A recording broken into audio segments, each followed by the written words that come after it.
하나님의 은혜가 함께 하시기를 예수 이름으로 축원합니다. 하나님은 이 세상을 만드셨고 또 하나님이 원하시는 기관을 두신 것이 있는데 그것은 가정과 교회라고 하는 곳입니다. 가정은 하나님의 영역이에요. 기관도 하나님의 영역입니다. 곧 교회. 그래서 하나님이 쓰시는 그 기관들을 말씀하고 있고 구약에와 신약에 말씀하고 있는 구약에는 하나님의 사람들, 하늘의 사람, 선지자들을 두셨고 또 성전과 가정이 이와 같이 하나님의 복을 얻을 수 있고 은혜의 통로가 되게 하신 겁니다. 신약에 와서는 그 성전이 교회로 이루어졌고 완성됨으로 인하여 교회는 하나님이 쓰시는 하나님의 기관과 같습니다. 우리가 대사관이라고 하는 것이 있어서 그 대사관은 우리 한국 땅에 있어도 그 땅과 같이 여겨주고 인정해주고 존중하는 것처럼 교회도 가정도 마찬가지로 그들의 모든 그 존재를 인정해주고 존중을 해줘야 하는 것을 말씀해요. 세상의 모든 사람들과 가정이 사연 없는 사람이 없는 것처럼 교회의 모든 역사를 보면 전부가 간증이 있고 사연들이 다 있는 것을 보게 됩니다. 과연 핏소리가 있다라고 하는 만큼 교회는 영적 전쟁도 있고 그와 같은 비바람과 눈보라를 다 겪으면서 그 연수를 정말 나이테가 그 나무에 있다고 하는 것처럼 교회 또한 이와 같은 영적 나이테가 그 안에 있음을 보게 됩니다. 성경은 우리에게 말씀하기를 하나님께서 피로 사신 교회라고 말씀을 했어요. 그래서 사도행전 20장 28절에 보시게 되면 말씀하기를 여러분은 자기를 위하여 또는 온 양떼를 위하여 삼가라. 성령이 그들 가운데 여러분을 감독자로 삼고 하나님이 자기 피로 사신 교회를 보살피게 하셨느니라 라고 말씀하셨습니다. 교회는 하나님이 자기 피로 사신 것이 교회요, 주의 종들은 바로 하나님께서 세우신 성령의 감독자들이라고 하는 것을 이야기하고 있습니다. 그러므로 신앙인들이라고 하면은 적어도 내 교회를 따지지 말고 이단이 아닌 이상 정말 그 교회를 존중해 주며 교회의 주의 종들을 존경해 주는 것은 옳다고 볼 수 있습니다. 왜냐하면 모든 교회와 또 주의 종들은 하나님이 세우셨기 때문에 그렇습니다. 어떤 사람들은 말하기를 내가 당신 교회에 출석할 때는 그래도 이래라 저래라 하고 부탁을 해도 되지만은 내가 그 교회에 나온 다음에 왜 나에게 함부로 이래라 저래라 하느냐고 그렇게 이야기하는 분들도 있지만은 그것은 사실 옳지 않은 겁니다.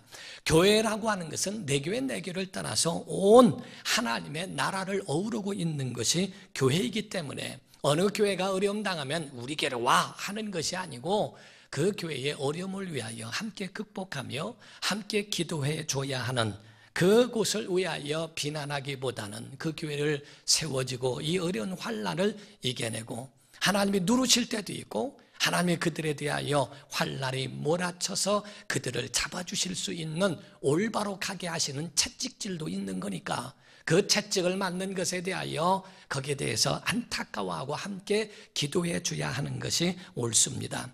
오늘 본문 말씀의 내용은 배경은 어떠냐 하면은 사사시대와 같습니다. 사사시대에 있는 그런 이스라엘의 위기가 왔어요. 법궤도 빼앗기게 됐고 정말 아주 이 블레셋 사람들이 공격해 오는 것이 굉장히 이스라엘에게는 많은 위기가 되어버려서 과연 하나님이 우리를 돌아보고 계시는 걸까? 하나님 우리를 버리지는 않으셨을까 하는 모든 자신감도 잃어버렸던 그 시대를 이야기하고 있습니다. 그때 사무엘이 선지자로서 이스라엘 백성들에게 야단하고 그들에게 대하여 독려했던 것이 뭡니까? 얘들아, 너희는 군사력을 보강해야 한다. 경제 부흥이 있어야 된다. 그러므로 너희는 정신 차려서 부지런히 일하고 그리고 무술과 이런 것들을 그것을 겸비해서 그러한 부강한 나라가 되기 위해서 군사력을 비축하라 하고 그렇게 권면한 것이 아니었습니다. 오직 아주 단순한 이야기였어요. 5절에 미스바로 모여라 하는 말씀이 있었고 그리고 또한 이와 같이 그들을 위하여 신앙의 회복이 있어야 한다고 하는 것을 도리어 그들의 회복은 신앙의 회복으로부터 비롯된다고 이야기했습니다. 그러므로 성경에 하나님께로 돌아오는 방법이 뭔가 3절에는 말씀하고 있기를, 본문 말씀의 3절에는 이야기하고 있습니다. 곧 사무엘이 이스라엘 온 족속에게 말하여 이르되 만일 너희가 전심으로 여호와께 돌아오려거든 이방 신들과 아스타롯을 너희 중에서 제거하고 너희 마음을 여호와께로 향하여 그 말을 섬기라. 그리하면 너희를 블레셋 사람의 손에서 건져내시리라. 이 위경과 어려움은 군사력에 있는 게 아니고 신앙의 타락과 너희의 우상 숭배하고 있는 신앙에서 곁길로 가고 있는 것에 문제가 있다고 말씀을 하셨어요. 그러므로 너희 속에 있는 내가 하나님께로 돌아오길 원하느냐? 방법이 있는데 그 방법은 너희 속에 우상을 제거해라. 어떤 사람들은 가정 안에, 방 안에 오물이 가득합니다. 그러면 그 가정에 오물 냄새로 가득한 것을 없애기 위해서는 그 오물을 치워야 합니다. 그렇지 않으면 그 냄새가 계속 가득하게 될 거거든요. 우리가 가서 향수를 뿌리고 그 냄새 대신에 그 위에다가 뭐를 덮는다고 해서 그거는 어떠한 단 이례적인 방치는 될 수 있을지 몰라도 그것을 온전한 방법이 될 수는 없어요. 우상을 마음에 품고 하나님의 도우심을 얻을 수는 없다는 겁니다. 그러므로 하나님의 말씀에 너희는 우상을 제거하라. 그러므로 바알과 아스타롯이라고 하는 그 우상, 그것을 그들의 마음과 그들의 가지고 있는 삶에서, 환경에서 완전히 제거하고 하나님만 섬기라고 이야기를 합니다. 그리고 두 번째는 뭐라고 얘기합니까? 5절에 말씀하고 있기를 미스바로 모여라 라고 이야기합니다. 미스바로 모여서 기도하라고 이야기하며, 그래서 사무엘이 이르되 온 이스라엘은 미스바로 모이라. 내가 너희를 위하여 여호와께 기도하리라. 6절에는 말씀하고 있습니다. 6절에는 말씀하고 있기를 그들이 미스바에 모여 물을 길어 여호와 앞에 붓고 그날 종일 금식하고 거기서 이르되 우리가 여호와께 범죄하였나이다. 회개하고 하나님 앞으로 돌아오는 것을 이야기합니다. 그러더니 마침내 10절에 가서 보니까 10절에는 말씀하기를 사무엘이 번제를 드릴 때에 블레셋 사람이 이스라엘과 싸우려고 가까이 오매 그날에 여호와께서 블레셋 사람에게 큰 우레를 발하여 그들을 어지럽게 하시니 그들이 이스라엘 앞에 패한지라 라고 말씀했어요. 곧 하나님 앞에 회개하고 돌아와 우상을 제거하고 기도하더니 하나님이 응답하시기를 바로 이와 같이 이 미스바의 사람들이 한 곳에 모였으니 블레셋은 치기가 가장 쉬웠고 용이했습니다. 그래서 가까이 와서 치려고 할 때에 천재지변과 같은 일이 일어납니다. 바로 우레가 나오면서 그 가운데에 그들이 어지럽게 되어버리는 그 상황 속에서 이스라엘이 나가서 그들을 쳐 패하게 했다라고 성경은 우리에게 증거하고 있습니다. 승리의 비결과 승리의 역사는 하나님께 있는 줄로 믿습니다. 그래서 12절에 말씀하기를 도움의 돌이라고 하는 그 이스라엘에게 대하여 에벤에셀이라고 하는 이름을 세우게 됩니다. 12절에 사무엘이 돌을 취하여 미스바와 센 사이에 세워 이르되 여호와께서 여기까지 우리를 도우셨다 하고 그 이름을 에벤에셀이라 하니라 라고 말씀을 했어요. 곧 여호와께서 지금까지 도우셨다는 겁니다. 지금까지 지내온 것 하나님의 은혜인 줄 믿습니다. 29주년이 되어지고 이와 같이 하나님이 세우게 하시고 역사하신 이 모든 것들 하나님의 인도하심이요 하나님의 역사하심이요 하나님의 은혜인 줄 믿습니다. 한국교회는 기적의 나라예요. 기적의 교회들입니다.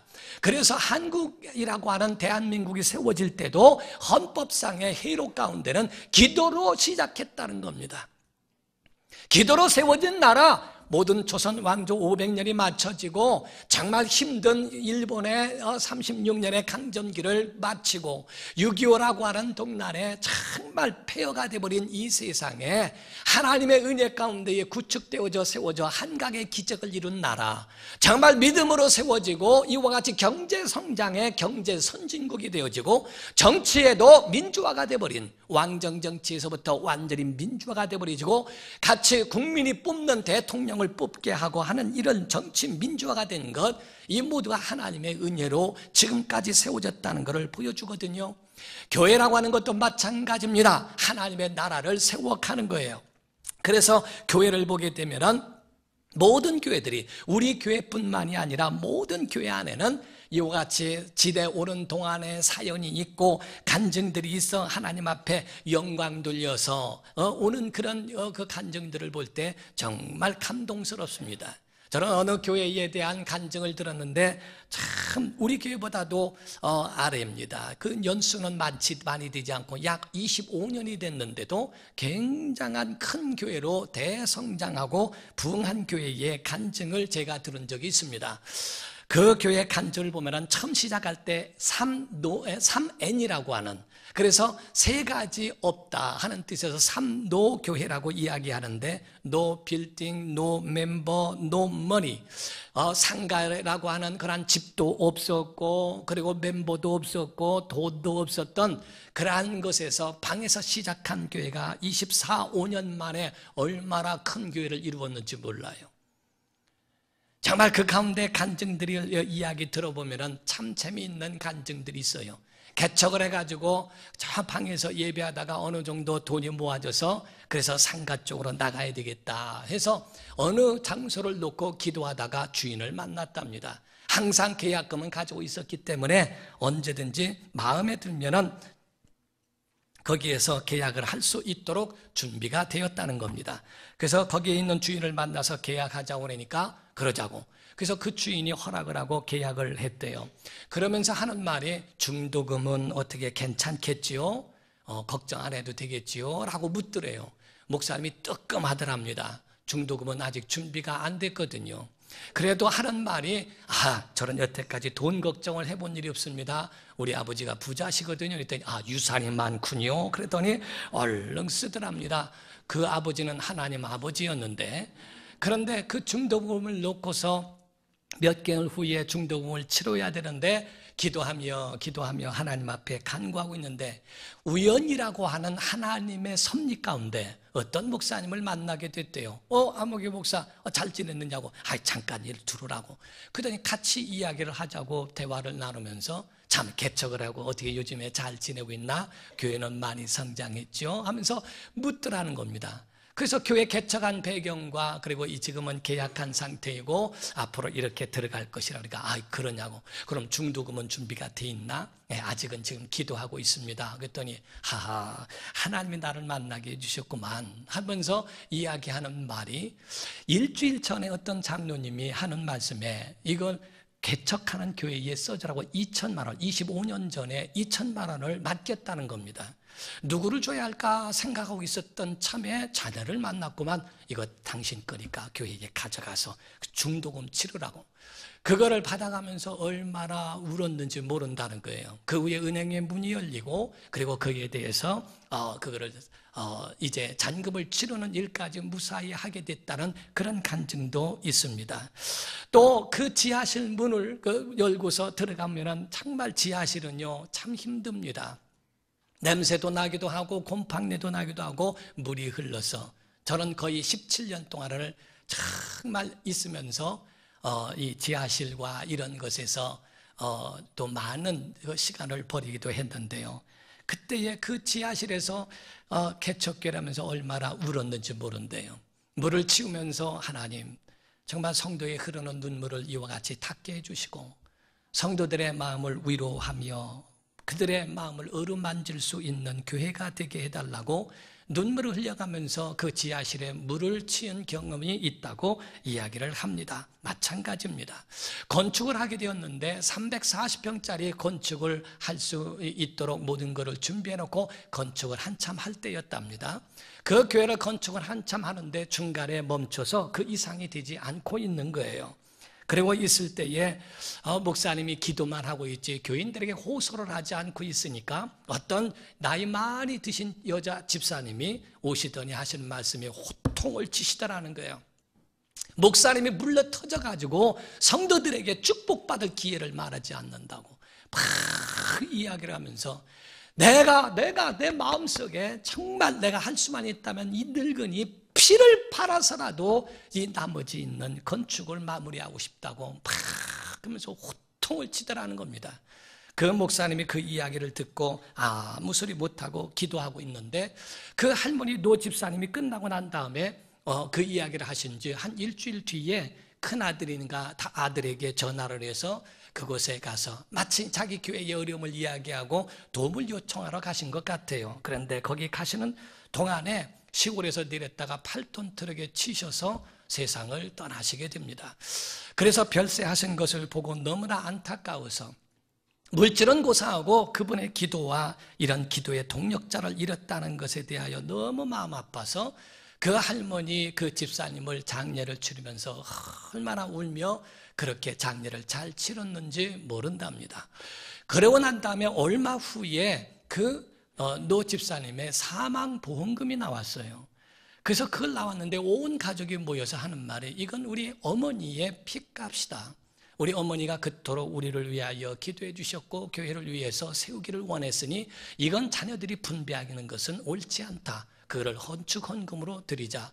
그거로 드려서 과연 그분이 말한 대로 피를 팔아 교회를 마무리한 역사가 있었다는 겁니다. 이와 같이 교회의 모든 삶을 보게 되면 다 간증이 있고 다 사연 가운데에 피로 세워졌고 땀으로 세워졌고 눈물로 세워진 교회들을 보게 되며 그 이야기를 듣고 그 간증을 들을 때마다 얼마나 마음에 뭉클함과 감동이 있는지 몰라요.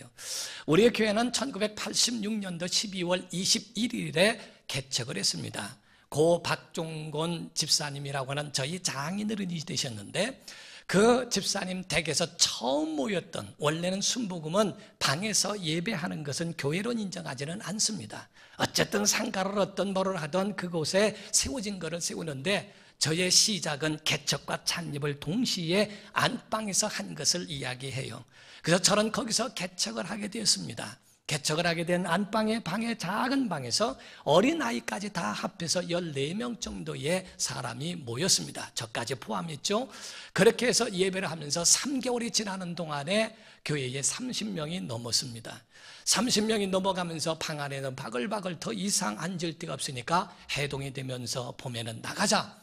지하실이라도 얻자 해서 지하실을 얻게 되어 간 곳이 26평짜리 지하실이었는데 거기는 얼마나 물이 많이 나는지 몰라요. 그냥 물이 나는 걸 아니고 여름 콧대 내내 그 결로라고 해서 맺혀진 그 물이 흐르는 것이 많아서 그 가운데에 물을 쓰레받기로 양동이에 시간마다 몇 시간 되면 주기적으로 그거를 퍼서 그거를 버려야 하는 그런 일을 했습니다. 중간에 구멍을 3개를 뚫어놔서 왜 3개를 뚫어놨는지 몰랐어요. 나중에 보니까 거기에 물이 고여있게 되고 그것을 퍼내게 만들어 놓은 것을 보게 됩니다. 곰팡 냄새도 나고 하는 그 가운데에 정말 마음이 그렇게 좋지는 않았습니다만은 그래도 감사했어요. 얼마나 하나님이 내게 주신 은혜가 감사한지 그 감사한 마음으로 갔습니다. 그러다가 54평짜리 예배당을 얻게 되었어요. 예배실을 54평짜리를 얻게 되는데 그 26평짜리 지하실에는 교통이 천안임에도 불구하고 그 당시에 버스를 2번에서 3번을 타야 됩니다. 제가 직접 찾아가는 예배를 많이 했어요. 그런데 성도들이 지나오면서 여기가 우리 교회였으면 좋겠는데 여기가 우리 교회였으면 좋겠는데 라고 하는 이야기를 들었어요. 그 이야기를 듣고 한번 마음에 감동이 돼서 지나가다가 그 교회를 들렸더니 예배한 흔적이 없어요. 먼지가 있어요. 그래서 여기 어째서 문제가 있고 이렇게 하느냐, 예배를 안 드렸느냐 했더니 아직 몇 개월 동안에 예배를 안 드렸다고 그래요. 그래서 그 계약한 목사님을 만나자. 그 목사님을 만나는 데에 처음으로 명소다방이라고 하는 다방을 태어나서 처음 들어가 봤습니다. 들어가서 거기서 만나서 이야기를 하는데 아니 어째서 예배당을 그냥 두셨느냐고 그랬더니 하시는 말씀이 원래는 내가 5월달인가 6월달인가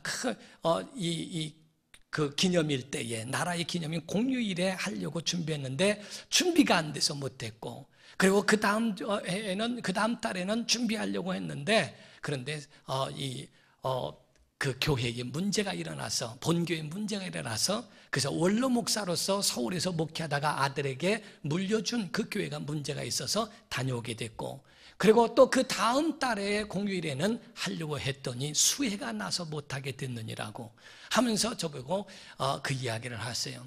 그래서 제가 얘기했습니다. 단도직입적으로 말씀드리겠습니다. 목사님 연세가 63세셨습니다. 목사님 그 예배당 저에게 주시면 안 되겠습니까? 저를 물끄러니 바라보시더니 하나님이 당신에게 주셨네요. 저는 아멘 빨리 했습니다. 그랬더니 그 목사님이 하시는 말씀이, 내가 만약에 창립 예배를 했다면 절대로 주지 않습니다. 그런데 정말 그 창립 예배를 안 할 수 없는 상황인데 어떻게 그것에 그렇게 3달씩이나 창립 예배가 미뤄졌는지 자기도 몰랐다는 거예요. 당신을 보고 나니 이제야 깨닫게 된다고. 하나님이 당신에게 주시기 위하여 우리에게 창립 예배를 미루신 것 같다고 하라고. 그러시면서 돌아서시면서 저보고 그러시더라고요. 제가 20대에 개척을 했으니까 저를 돌아보시면서, 거꾸로 내 나이 거꾸로 해도 당신보다 많은데, 63세인데 거꾸로 하면 36세인데도 당신보다 많은데 부럽소, 성공하소 하면서 돌아가시는 그 모습을 지금도 잊을 수가 없어요. 우리 교회에 54평짜리 오게 되고 5년 동안에 목회하면서 군대를 3번 다녀왔습니다. 다녀온 다음에 제대를 하고 완전히 끝난 다음엔 교회를 이제 빛을 보기 위하여 나오게 되고 5년 만에 87평이라고 하는 그러한 상가 건물에 2층을 얻게 되었고, 증축해서 3층 86평을 얻었으며 연건평 300평 되는 그러한 상가를 사게 되었습니다. 그 후로 이제 몇 년 동안에 거기서 목회를 하다가 이 부지를 639평의 이 부지를 하나님이 허락하셨고, 여기에 연건평 808평의 그러한 건물을 지을 수 있도록 은혜를 베풀어 주셨습니다. 우리 교회에 살아온 모든 것 우여곡절이 있고 사연들이 많지만은 하나님께서 그때마다 인도해 주시고 은혜 주신 것을 믿습니다. 사람이 한 것이 아니고 하나님이 하셨습니다. 우리는 하나님이 주신 것에 대하여 기뻐할 뿐이요, 모든 것을 주신 다음에 하면은 감사할 줄 몰라요. 우리가 가정에 부부가 결혼을 해서 아무것도 없어도 사랑하면 둘이서 없는 가운데 농 하나만 사도 기쁩니다. 얼마나 감사하고 본인이 대견스러운지 몰라요. 오늘날에는 다 갖춰놨기 때문에 올라갈 줄을 모릅니다. 내려가면 불평이 많고 불만이 많고, 그전에는 이랬는데 저랬는데라고 하지만은 마음을 낮추면 감사할 것뿐이에요. 걸어다녔던 사람에게 자전거를 주셔서 전 감사를 했어요. 자전거를 주셨는데 오토바이를 주셔서 또 감사했어요. 그리고 또 하나님이 우리에게 승합차를 주시고 이와 같이 건물까지도 하나님이 허락하신 이 단계에 하나님이 은혜 주신 것, 사람이 한 것이 아니라 하나님이 주신 거예요. 제게 대하여 설교를 준비하고 예배 준비를 할 수 있는 장소가 없었기 때문에, 집안에서 한다는 것도 어렵고 정말 모든 것이 어려웠기 때문에 얼마 동안에는 제가 삼거리라고 하는 곳에 가서 거기에서 활을 쏘는 데가 있었습니다. 거기에 가가지고 그 양쪽에 있는 그 팔각정 같은 그런 비슷한 곳에, 거기서 추울 때에 두꺼운 옷을 입고 거기서 앉아서 기도하면서 성경을 보고 거기서 설교 준비했던 기억도 많습니다. 그랬던 사람에게 하나님이 또 서재도 주시고 담임 목사실도 주시고 하나하나가 다 전부가 감사할 일들 뿐 아닙니까? 그런데 오늘날 많은 사람들은 가진 거는 생각하지 않고 없는 것 하나 때문에, 그것 때문에 얼마나 있네 없네 불평하고 불만하는 일이 얼마나 많은가. 사랑하는 성도 여러분, 우리에게 있음에 감사하기를 주 이름으로 축원합니다. 기도하면 주시게 돼 있습니다. 기도하면 은혜 주십니다. 포기하지 않으면 하나님의 은혜 주시게 돼 있어요. 힘들고 어려운 고비는 다 있습니다. 극복하면 승리할 줄 믿습니다. 오늘날 자기를 포기하기 때문에 안 되는 거예요. 그래서 갈라디아서 6장 9절에 보면은 말씀하기를 이렇게 말합니다. 다 같이 읽읍시다. 시작. 우리가 선을 행하되 낙심하지 말지니 포기하지 아니하면 때가 이름에 거두리라. 믿으시면 아멘 하십시오. 때가 이르면 거두는 줄 믿습니다. 우리에게 있어서 봄이라고 하는 것은 부유한 사람들도, 농사 짓는 사람들 봄에는 그렇게 먹을 게 많지 않아요. 가을이 가야 풍성한 그런 열매를 얻는 것처럼 여러분, 신앙의 봄도 있습니다. 신앙의 겨울같이 앙상한 가지만 남아있을 때도 있습니다. 봄이 오면 꽃을 필 것이고 가을이 되면 풍성한 열매를 맺을 수 있어요. 여러분 마음에 포기만 하지 않으면, 기도하고 기대하고 그리고 여러분이 기다리고 끝까지 인내하면 하나님이 큰 은혜를 주실 줄로 믿습니다. 하나님께서 에베네셀로 지금까지 도우시고 인도하신 하나님이 앞으로도 도와주시리라 믿고 우리 일평생 나아가는 우리 사랑하는 성도 되시기를 예수 이름으로 축원합니다. 기도하시겠습니다. 이 시간에 다 같이 통성으로 기도하실 때, 하나님 정말 일평생 에베네셀의 하나님을 믿게 해달라고, 하나님이 지금까지 도우심을 인정하고 고백하게, 정말 감사하게, 행복하게 여길 수 있도록 우리의 삶을 붙잡아 달라고 다 같이 간절한 마음으로 통성으로 기도하시겠습니다. 살아계신 하나님 아버지, 하나님의 은혜와 사랑을 감사를 드립니다. 우리에게 지금까지 29년 동안에 인도하신 것 하나님의 은혜인 줄 믿습니다. 아버지 하나님, 은혜의 은혜를 더하여 주시고 하나님의 사랑이 우리 가운데에 충만히 거할 수 있도록 역사하여 주시옵소서. 우리의 삶의 주인이 되시며 응답하여 주시옵소서.